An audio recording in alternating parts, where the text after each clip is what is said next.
ஹே பாப்பா நீ கொஞ்சம் நில்லு, எதுக்கு உனக்கு இத்தனை லொல்லு? ஏன் நெஞ்சில குத்தாத முள்ளு, காயப்பழமா சொல்லு சொல்லு. விழியில் உன் விழியில் வந்து விழுந்தேன் அந்த நொடியில், என் எதிர்காலம் நீதான் என்று உயிர் சொன்னதே.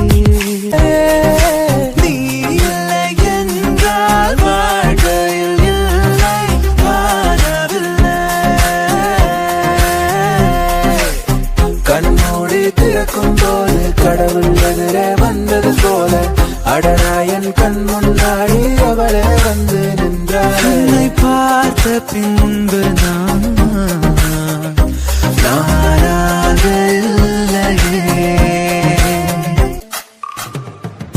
மழையே மழையே தூவும் மழையே, இது காதல் தானா? தனியே தனியே நடந்தேன் மழையே.